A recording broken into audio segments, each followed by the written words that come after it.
오늘도 하나님의 말씀을 사모하며 또 하나님을 찬양합니다.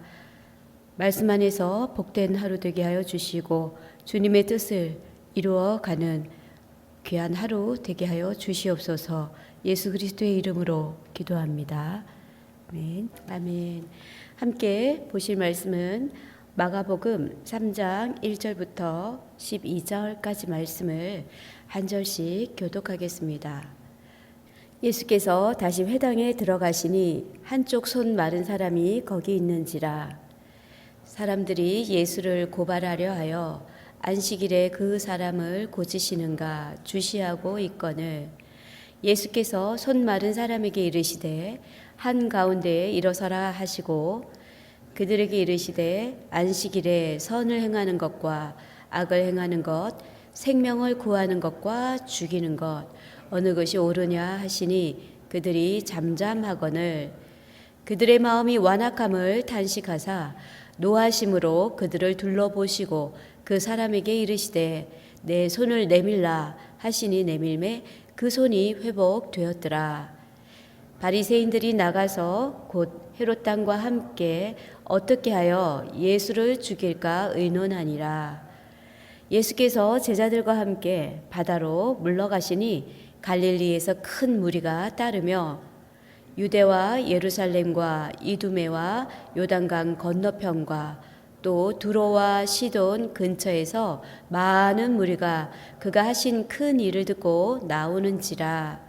예수께서 무리가 애워싸 매는 것을 피하기 위하여 작은 배를 대기하도록 제자들에게 명하셨으니 이는 많은 사람을 고치셨으므로 병으로 고생하는 자들이 예수를 만지고자 하여 몰려왔음이더라. 더러운 귀신들도 어느 때든지 예수를 보면 그 앞에 엎드려 부르짖어 이르되 당신은 하나님의 아들이니이다 하니 께서 자기를 나타내지 말라고 많이 경고하시니라. 아멘. 이렇게 해서 오늘 본문의 말씀을 함께 교독했습니다. 우리 올 2026년도 사순절에는 마가복음을 1장부터 16장까지 한번 전체적으로 필사를 하면서 이제 또 경건의 훈련을 우리 성광교회에서는 하고 있습니다.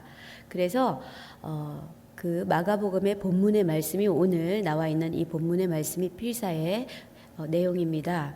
자, 그래서 아침에 먼저 말씀을 한번 듣고 또 필사를 하시면 좋을 것 같아서 저는 이 본문의 말씀을 함께 나누도록 하겠습니다. 마가라는 인물은 우리가 너무나 잘 알고 있습니다. 유한 마가라고 하지요. 이 마가의 집이 소개가 되는데 그건 다름 아닌 예루살렘 교회의 그 당시 초대교회 성도들이 함께 예수 그리스도의 승천하신 것을 보고 이제 모여서 함께 기도하면서 많은 사람들이 정말 뜨겁게 기도하면서 성령의 강력한 임재를 경험했던 그곳이 바로 마가의 다락방. 그러니까 거기에는 한 120명 정도의 많은 사람들이 모여서 함께 기도를 한 집이 바로 마가의 집이었습니다. 그렇다면 마가는 상당히 그 당시 부유한 사람이었겠지요. 그뿐 아니라 마가는 우리가 너무나 잘 알고 있는 바울만큼이나 유명한 초대교회에서 바나바는 잘 알고 있지요. 이 바나바의 조카입니다. 그래서 처음 1차 선교 여행을 갈 때 마가는 바울과 또 바나바와 함께 선교 여행을 갔는데 중간에 이탈하여서 예루살렘으로 돌아가게 됩니다. 이 일로 인하여서 2차 여행을 앞두고 바울과 바나바 사이에서 마가로 인하여서 심하게 다투게 되지요. 우리는 여기에서 이 마가가 1차 선교여행에서는 중간에 이탈하여 돌아온 것을 보면서 사람들은 때로는 마가를 중도 탈락자 아니면 실패한 동력자라고도 생각을 합니다. 이런 모습들이 어떻게 보면 우리에게는 굉장히 위로가 되기도 합니다. 우리도 예수 그리스도를 믿고 예수 그리스도를 따라 이렇게 제자가 되겠다고 결심을 하지만 수도 없이 무너지는 우리의 연약함을 보기 때문에 이 마가의 이 연약한 모습은 우리에게 이질감을 주지 않고 오히려 동질감을 주고, 우리도 이렇게 참으로 하다가 선교 여행을 하다가 중도에 탈락할 수 있지라는 마음을 가지게 되는데, 나중에 바울은 말합니다. 옥중 서신과 목회 서신에 보면 마가를 나의 동력자라고 말하면서 디모데에게 마가를 데리고 와라. 그가 나의 일에 유익하다. 그렇게 말하면서 마가는 나중에는 굉장히 바울에게 신뢰를 받게 되지요. 마가는 참 재미있는 부분이 마가복음 14장 51절에서 52절에 본인을 어떻게 표현을 했냐면, 홑 이불을 두르고 예수를 따라가다가 알 몸으로 도망한 청년이라고 비유를 하였습니다. 여기서 보면 홑 이불을 두르고 예수를 따라가다가 도망한 사람이 누구일까라고 우리는 궁금해 하실 수 있는데, 이 내용은 바로 자기 자신을 얘기하는 것입니다. 자기 증언으로 보는 견해가 많습니다.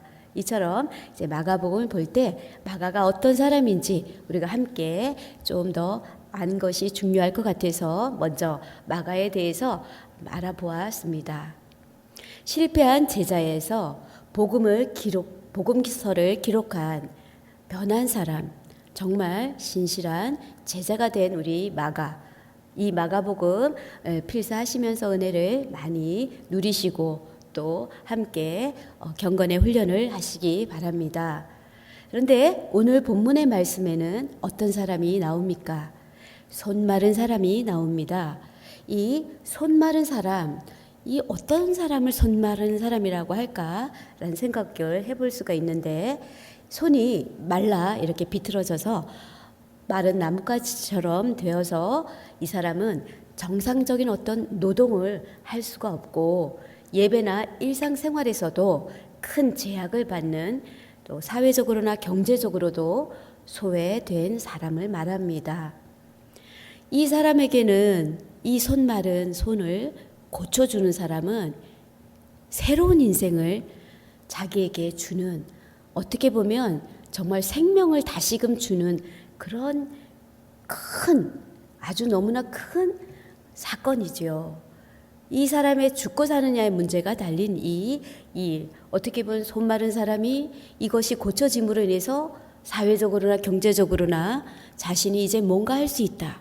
그러면 제2의 인생을 살아갈 수 있는 아주 심각한 문제 가운데 있는데, 그럼 이 손 마른 사람을 현대 사람들은 어떤 병으로 얘기할까라는 것도 좀 궁금할 것 같습니다. 그래서 제가 어제 잠시 찾아보았는데요. 한쪽 팔을 거의 쓰지 못하는 중증 장애인으로 보시면 됩니다. 완전 팔을 거의 거동할 수 없는, 이렇게 쓸 수 없기 때문에 아주 중증 장애인입니다. 이 손 마른 사람, 이 사람이 지금 안식일에 예수 그리스도를 만나게 되었습니다. 안식일에 손 마른 사람이 이 병을 고침을 받는다. 우리는 이 전제를 가지고 한번 생각해 보시기 바랍니다. 안식은 어떤 것입니까? 일을 멈추고 쉰다는 뜻이 있습니다. 단순하게 하던 일을 멈추고 쉬는 그 의미보다는 하나님을 의지하고 하나님께 바라보며 하나님을 향하는 그 믿음의 행위를 나타내는 이 안식일. 어떻게 보면 당시 규정으로는 매매나 경제활동, 또 종과 나그네, 짐승까지도 쉬게 하라는 명령을 하고 있어서 공동체 전체가 쉼과 회복을 누리는 이 안식일입니다. 그런데 이 안식일에 우리는 잘 알아야 될 것이 그 날짜, 그리고 내가 뭔가 노동을 하는 걸 쉰다, 이런 것보다는 하나님 안에서 온전히 완전한 쉼을, 회복을 얘기를 하고 있는 것입니다. 손 마른 사람에게 모든 기능이 말라버린 그에게 예수 그리스도는 정말 그 사람에게 생명을 주고 싶었고 새로운 인생, 그것을 고쳐주고 싶었습니다.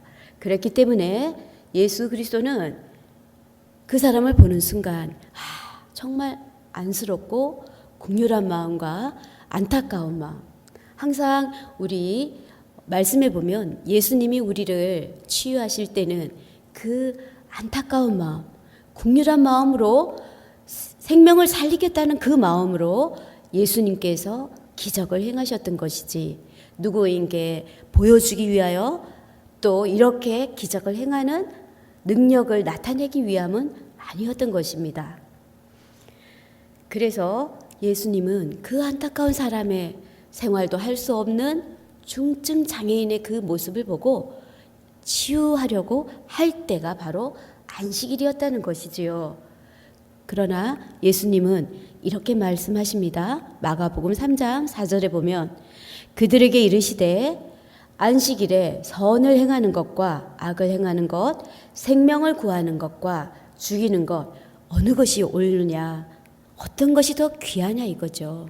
사람들의 어떤 시선이 두려워서 이 안식일에 모든 것을 일을 하면 안 돼, 그렇게 하면서 손 마른 사람이 보임에도 불구하고 그것을 간과하지 않으시고, 예수님께서는 이 안식의 진정한 뜻이 무엇인지 알았기 때문에 이 사람에게는 진정한 쉼과 평안과 생명을 주는 것이 필요하다 느꼈기 때문에 안식일임에도 불구하고 예수님은 그 사람을 치료하십니다. 많은 사람들이 깜짝 놀랐겠지요. 이런 기적을 어떻게, 저분이 도대체 누구이기에 이 손 마른 사람의 이 아픔을 치유할 수 있을까? 그렇게 하면서 대단한 사람이다 라고 사람들은 얘기를 하는 그 반면에 바리새인들은 아니, 안식일에 사람을 고치다? 예수를 어떻게 하면 모함하고 또 죽일 그 꼬투리를 잡고 있었기 때문에 바리새인들에게는 그것만이 보였던 것입니다. 정말 우리 속된 말로 먼 눈에는 뭐만 보인다고, 바리새인들은 이제야 드디어 이 사람을 꼬투리를 잡아서 이제 이런 율법을 어겼다라는 걸로 넘겨야 되겠다는, 그렇게 그것을 본 것입니다. 똑같은 사건을 보고 우리는 여기에서 생명을 살리고 하나님의 나라를 이루어가는 그 예수 그리스도의 그 정말 뜻을 알고 모든 사람들이 환호하고 감격해하는 사람이 있는가 하면, 누구보다도 율법에 능하긴 하였지만 율법의 근본 정신이 하나님은 사랑이다. 하나님은 우리에게 사랑을 주시고 우리를 생명을 다시 주시기 위하여 예수 그리스도를 이 땅에 보내시기까지 우리를 사랑하심에도 불구하고 율법을 잘 아는 바리새인들이 이 사건을 보고 예수를 팔아넘길 생각을 할 뿐 아니라 이것을 잘 됐다, 이제 드디어 꼬투리를 잡았다는 것이지요.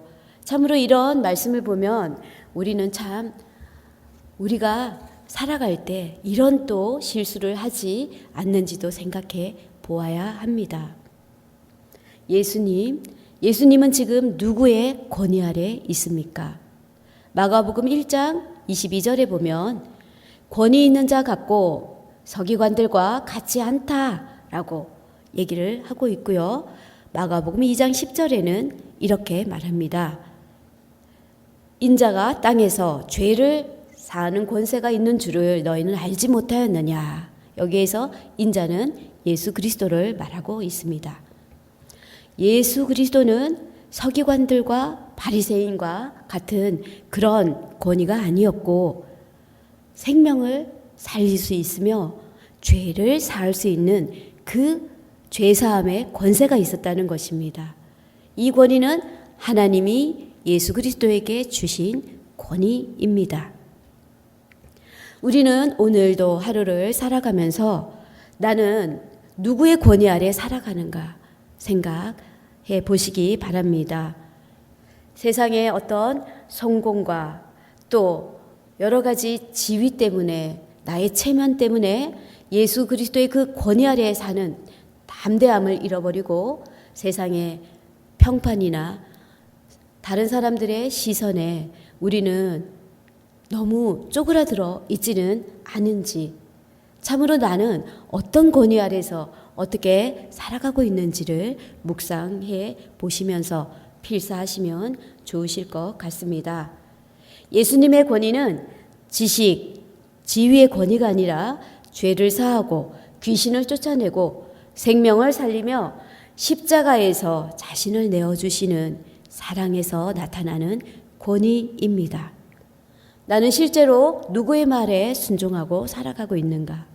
내가 오늘도 행동할 때 어떤 권위 아래서 행동의 결단을 내리고 있는지 묵상하시면서 우리는 오늘도 말씀 안에서 예수 그리스도의 권위 아래 두려워하지 마시고 담대하게 하루하루 결단하는 복된 하루가 된다면 이 사순절의 경건의 훈련을 통하여서 더욱더 담대해지고 단단하여지는 믿음의 성도님들이 되시기 줄을 믿습니다. 다 같이 기도하겠습니다.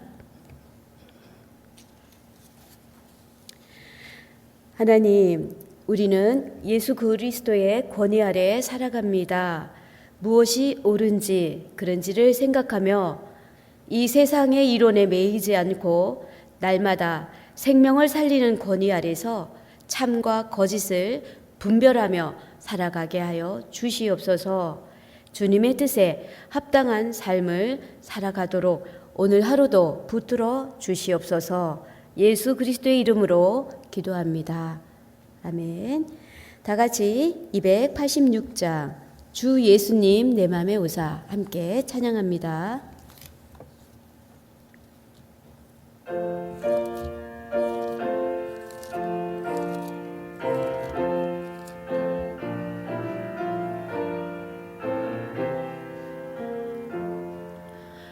주 예수님 내 맘에 오사 날 붙들어 주시고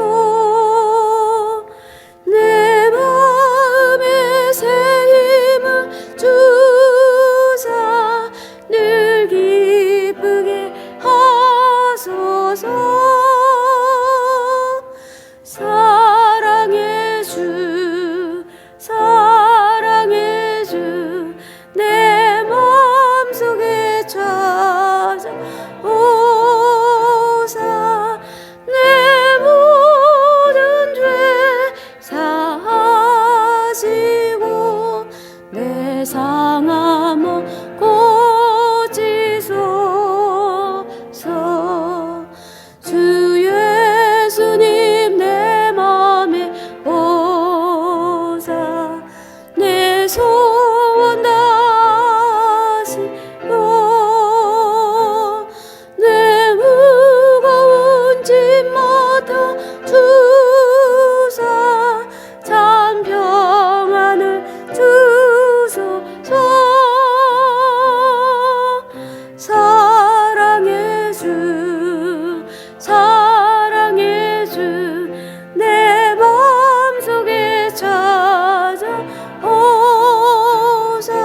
상함아 보지소서.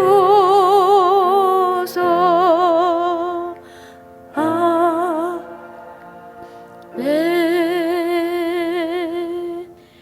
주님께서 가르쳐 주신 기도로 마칩니다. 하늘에 계신 우리 아버지, 아버지의 이름을 거룩하게 하시며 아버지의 나라가 오게 하시며 아버지의 뜻이 하늘에서와 같이 땅에서도 이루어지게 하소서. 오늘 우리에게 일용할 양식을 주시고 우리가 우리에게 잘못한 사람을 용서하여 준 것 같이 우리 죄를 용서하여 주시고 우리를 시험에 빠지지 않게 하시고 악에서 구하소서. 나라와 권능과 영광이 영원히 아버지의 것입니다. 아멘. 주님을 크게 부르짖고 또 주님과의 기도 속에서 응답받는 귀한 시간 되시기를 바랍니다. 다 같이 기도합니다. 주여